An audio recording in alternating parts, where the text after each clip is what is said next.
Feeling overwhelmed by life's challenges and seeking healing? Welcome to Your Love Talk, a safe haven where you'll discover effective strategies to overcome obstacles. Join Dr. Beverly Booth as she explores inspiring tales of resilience from individuals who have triumphed over adversity, emerging stronger and more fulfilled. Unleash your inner strength and embark on a journey of transformation. Now, here's your host, Dr. Beverly.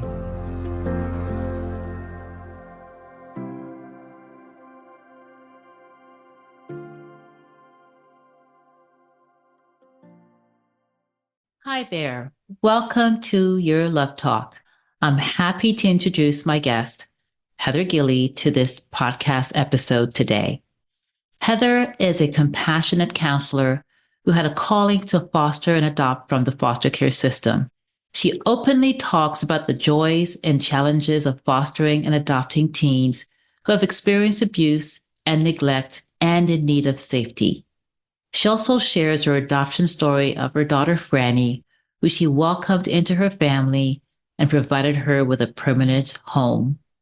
Listen to Heather as she shares her story of supporting teens who have experienced trauma and in need of unconditional love and permanency.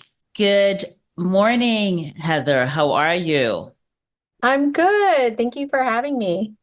It is great to have you. I thought it would be really good to have you on the podcast because a couple of weeks ago, I interviewed your daughter, Franny, and she was so inspirational. And I thought it would be really good just to have you on the podcast to talk about your story and even how you got to the point of adopting Franny. I know you've been a foster parent for a while. So before we jump into that, I know that you're in the mental health field, and I wanted to give the audience some information about you and what inspired you to become a therapist. Sure. So I actually came late into becoming private therapist. I just graduated William and Mary graduate school in January of 2023. So it was a 3-year program.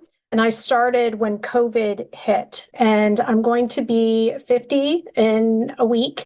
So definitely late to the career. But I will say that when I started my career back in my early 20s, I always knew I wanted to work with young people. I had a heart for teenagers specifically. And I thought that I could do that through becoming a high school English teacher. Although I will say halfway through my graduate program in education, I had serious doubts. I went to the college career counselor and spoke to him about my doubts. And he's like, well, what are your concerns? And I said, well, I know that I'm more of an introvert than an extrovert. And I'm worried that it's going to be incredibly draining for me to work with 1 on 25 to 28 kids at a time. And I'm thinking maybe I need to work one-on-one or one-on small group in perhaps like a therapist or psychologist role. And he said, I really think you should listen to that. And I was like, okay, well, what would this mean? How much more school would I have to do? Any of my graduate credits transfer? Well, once I found out, I think at that point I had 15 to 20 graduate credits. I found out only 6 of them would transfer into a counseling degree. And I would basically lose all that time and money I had just invested into the education degree, been in school for 6 years. And the idea of being in school another 2 years and losing the time and money I'd already spent, I was young and dumb, I was short-sighted, and I was like, I'm not going to do that. And so I went ahead and finished my education degree and taught high school English for a summer school and 1 contract year, and I was exhausted. And I think that's where Plato says, know thyself. You really need to know yourself in order to make the best decisions for what career, what major, where you want to go in life. Because, of course, looking back, I wish I had not been short-sighted and just changed my trajectory at that point when I was having concerns. alas, the next step was I worked as an academic counselor. So I was working for a private university, helping students figure out what credits they needed to graduate. And I loved it. It was one of my favorite jobs. But then that university closed because it was a satellite campus. And I was looking for work, and I ended up doing software testing, which another story. And then we had our first child, and I stayed home as a stay-at-home mom for 12 years. Then my kids were getting older, and I'm like, okay, it's time for me to figure out what do I want to do. And therapy came back into my mind. And so I went back to school and got a second master's. But essentially, I do believe that whatever hardships we experience in our childhood is God's way of preparing us for his good works later in life. And so I have this theory based on some historical fact that children of my generation, so born in the 70s and 80s, we are one of the most abandoned generations of children because in the 80s, we had the highest rate of divorce than any other previous generation. So 70s, 60s, 50s.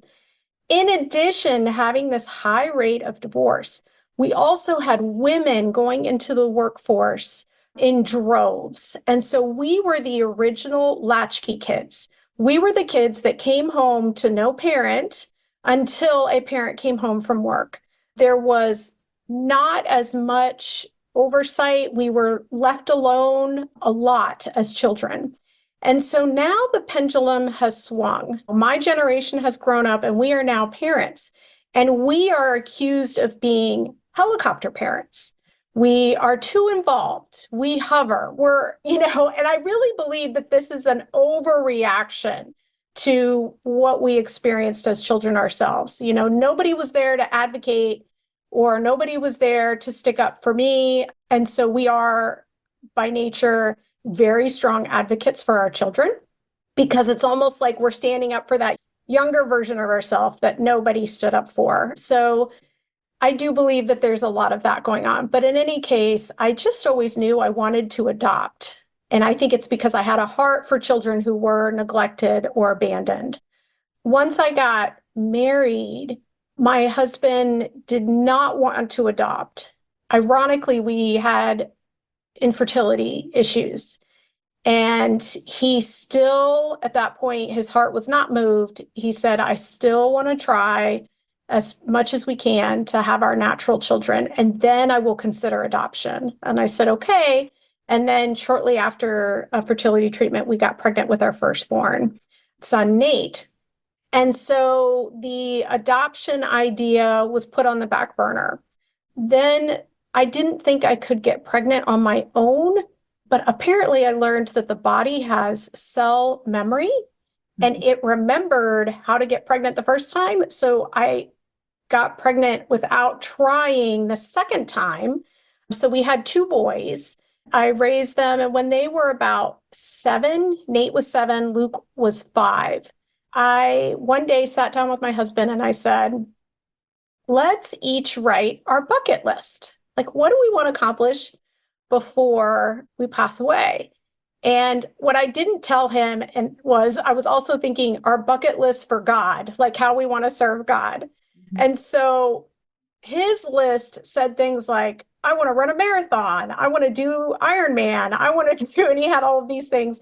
And then my list was, I would like us to do a mission trip as a family. I would like us to maybe foster. And he said, what's fostering? He had never heard it before. And so I explained, like, it's not adopting, but it's helping a child when they need help. They need parents because their parents, for whatever reason, are not able to care for them. And then we help out for a time, and then they go back to their family of origin once they're stable. And he was like, I might be interested in that. And on his own, he looked up the Loudoun County orientation for foster parents. And he went, I stayed home with the kids. And when he came back, he said, the more I learn about it, the more I want to do it. Thank God. So, because you really, if you're married, you really need to have both parties in agreement to want to foster. You have to lean on each other because it is stressful and you need that support. So he went through the training first, and then I went through the training in 2014. In 2015, we said that we would be available as foster parents in October because we had a family trip planned to Florida, and we knew we weren't going to be able to bring foster kids with us. And we didn't want to leave them behind. We felt like that would be kind of cruel. Like, as soon as we get kids, we're going to abandon them and go on a family trip without them. I just was like, no, that's not going to work. Yeah. So we had just been certified as foster parents, and we got the call in July. So before we were planning. Before the trip? Yes. Right. So before the trip. Oh, gosh. But I heard their story, and I talked to my husband about it, and he's like, yeah, I think we need to do this. So it was a 13-year-old girl. I'm going to make up a name to protect their identity. Mhm. Her fake name is Vicky, and she had an 11-year-old brother named, also a fake name, Dion. And their story was so tragic. It just broke my heart. So the mom was from Nigeria. The dad was from Jamaica. And they lived in an apartment complex. And the dad was not a citizen, so he worked under the table as a delivery driver. He delivered like electronics, TVs, or furniture. And his wife, the mother of these children, she worked as an in-home daycare. So she would take care of some kids that were in the apartment complex, residential treatment center. And they set up an appointment where my husband and I would go and visit her with a therapist at the residential center. And so we went, and the whole experience was a little scary or jarring because this residential treatment center for minors, it looked like a prison. Like, it had these high wire fences, and you had to have these badges and these, like, it sounded like a prison door when it would buzz and unlock to let you in. It was a little like, wow, I just am imagining this girl, Franny, living in this dorm, almost prison with therapy every day kind of environment. And so I meet her in this therapy meeting. And of course, I'm like, oh, I love this girl already. I'm like, you're so small. I think it was like the first thing I said to her, because she was only 5 feet.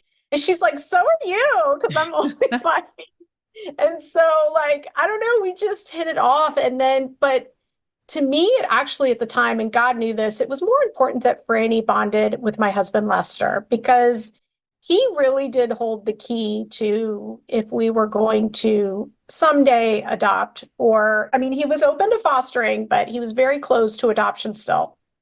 How did having the previous kids impact your husband and your boys, especially since it was difficult with, number one, losing this girl that you connected with, as well as her brother, the sibling who you did not connect with?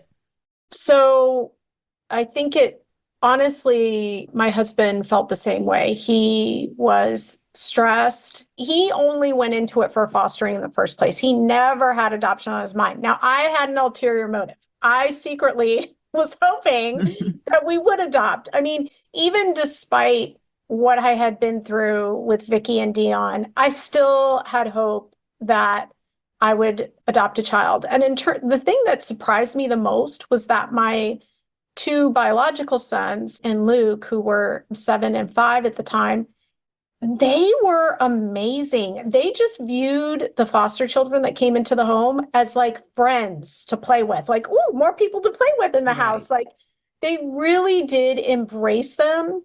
And only once did my 7-year-old, my firstborn, Nate, he whispered in my ear one day after Vicky and Dion had been there maybe a couple weeks, and he whispered in my ear, is it always going to be about Vicky and Dion? Aww. Because I'm sure, I mean, they do tell you that in foster care, that first month is like the honeymoon phase. As a parent, you want to be liked by the children and you want to make them feel welcomed. And then the children too, in return, they want you to like them. And so everybody's on their best behavior. And I am investing a lot initially when they first come to my home because I want them to feel welcome. And so in a way, I know that my boys, that I was putting them first. I mean, putting the foster children first ahead of them. But despite that, they would bond so quickly and they just saw them as more playmates. And that was the part that shocked me the most, is that my kids really embraced whoever came into our home. Okay. So, yeah. Okay, great. So Franny is now in your home. And Yes. what was that transition like for you and your husband and your boys, as well as Franny? So, interestingly, Franny did bond pretty quickly with me, and she bonded with my firstborn. She struggled a little bit with Luke, my youngest, because he was the baby of the family. And if you think about it, you kind of get used to your place in the family when you're a child. So she was the middle child in her family of origin. And then she came to my house and she was the oldest. But she also confessed to me that there were times that she was jealous, Nate and Luke, because they had, quote, a normal or healthy upbringing and they didn't experience trauma and they didn't experience being abused. And so there were times where she would be jealous or resentful that they had a much better childhood than her. And so she was constantly testing me and comparing how I treated her to how I treated my biological children. I understand that. I understand that as a child, you're going to assume that a parent is going to love their biological children more than a foster child. Like, I understand that it's going to be really hard for her. And I just did my best to be consistent in showing that I loved her and that I cared for her and I listened to her and I empathized. And I always showed like compassion. It was great because I'd always wanted a daughter, but I didn't have one, right? Because I had two boys. And I loved being able to do girly things with her, go get our nails done, go just do some of the girl things I didn't get to do as a boy mom. So we had like a really good start. I will say what I was not expecting is that it would take Franny 6 years to finally believe, like truly believe in her heart that I loved her. I did not think it would take that long because after 6 years, she was still testing my commitment and love to her, even though after 6 years, I had already adopted her. And I just remember this conversation with her where I said, I have done everything I know how to do to show you that I love you. And at some point, you're just going to have to take a leap of faith and trust that I love you. And it was at that point she was like, you're right.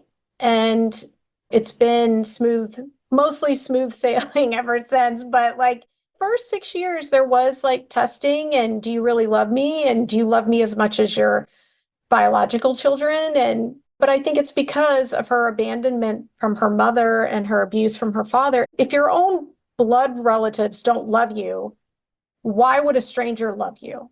It doesn't make any sense. So it just took a long time.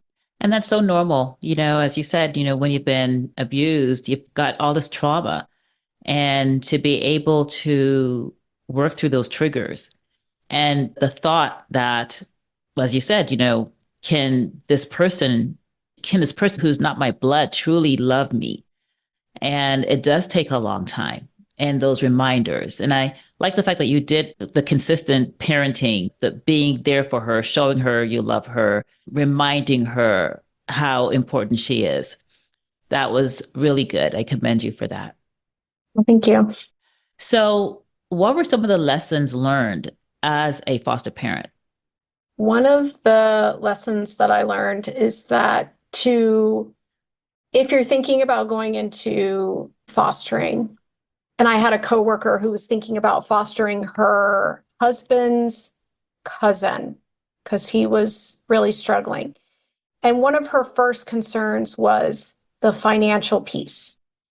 And because they didn't have any children, so they weren't worried about interaction with their own children. But I was like, that actually was, out of everything, the least concerning, because the state covers everything. I mean, we would get, not that I would say this so that anybody would do this for the money. That's not what I mean. What I'm saying is, like, you don't have to worry about providing. They're on their own health insurance. They provide a monthly stipend that honestly was more than enough for us to even put some away and save for the child. But it definitely covered all of those things. And then once we adopted her, the state of Virginia has a program where if you adopt a child before they turn 18 and they qualify as a special needs child, meaning she was diagnosed with PTSD, and still the entire time she lived with us, she was doing therapy every week, that counted as a special needs child. And if you adopt a teenager with special needs, the state will pay for 2 years of college tuition, Northern Virginia Community College or any community college. So she could go to college for free those first 2 years. Because I think that a lot of times when people are thinking about foster care, they do worry about the burden on the family financially. And I'm just here to tell you that that is the least of the concerns. I mean, really just set that aside. That is not an issue because the state does a good job of providing. So that was a lesson that I learned. Also, a lesson that I learned was just how surprising it is that my own biological children just when they're young, they just love so much easier than adults. And so bringing in another child, I mean, of course, there might be a little bit of jealousy because you do have to invest initially in the child to make them feel safe and wanted, but your biological children will enjoy having another child in the house. Okay. And I know that Franny said that when she got adopted, she was 18 years old. So that's when the finances from the government did stop. Is that right? So, like, some of it did, but not the college tuition that was there. We actually were for 2 years still receiving $700 a month. And we just put that all in the bank for her. And so at a certain age, at one of her birthdays, we just gave her a check for all the money that we had saved, which was thousands of dollars, to help her pay for the last 2 years of college and just get a good start. So we weren't giving the money directly to her anymore, because we would give money directly to her for like clothing or going out and that sort of thing. When she turned 18, we started just banking that money for her. So she didn't know that we were still continuing to get funds, but it was to help pay for college. Got it. So just in terms of struggles that you might have had and the need for a support system, example, extended family systems, were they supportive of you? I know you mentioned respite care that you had when you needed to go away. Did you have other support systems? Were extended families also supportive of you fostering and adopt? I would say my family and my husband's family did their best to welcome, and they both live in the area, which I think for a lot of people that might be unusual because it's such a transient area. But for Christmases, if you think about it, you might go to grandma and grandpa's and see all the aunts and uncles. And we would do that for Christmas for both sides of the family. And so we had a big family that definitely embraced Franny and our other foster children. They would get them Christmas gifts. They would make them feel as included as they could. And so I do appreciate that grandma and grandpa stepped up and just took on the foster children as grandchildren as well. So that was really sweet and kind of helped mend or like help me bond more with my parents and my in-laws, because they were so gracious and loving to my foster children. That's wonderful. So, Heather, sometimes we go through struggles still, even though you've been through a lot fostering, you have this heart to love Franny and others. Do you still foster, by the way? So once we adopted Franny, we felt that our family was complete. And so at that point, we kind of closed the book on fostering.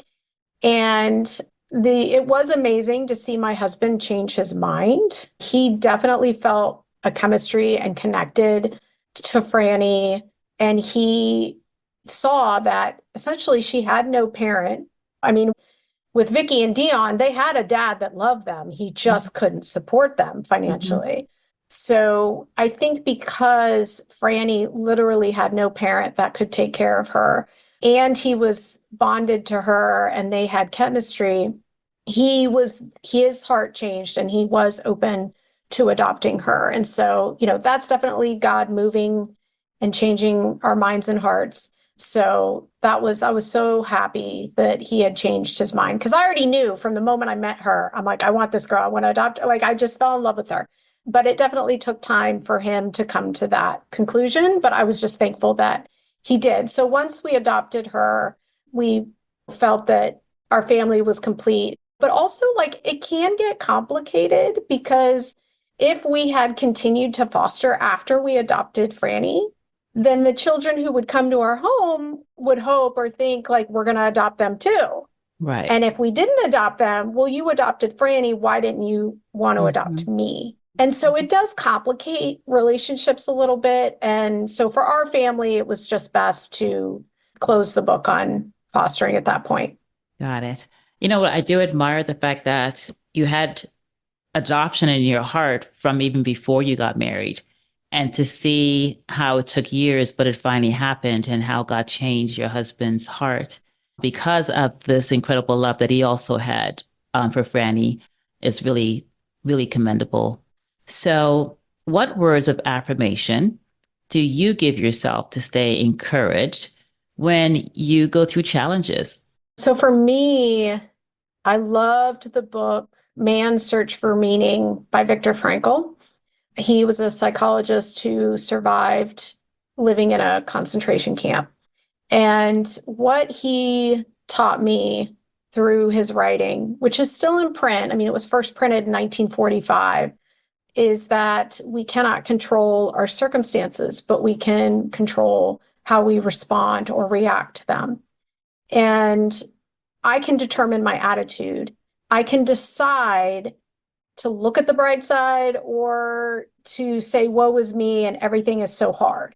So, what I would look at is, okay, I would look at like, okay, these are the struggles I don't have. She's regularly going to school. She's not doing school refusal because that's really hard. I've seen parents struggle with that.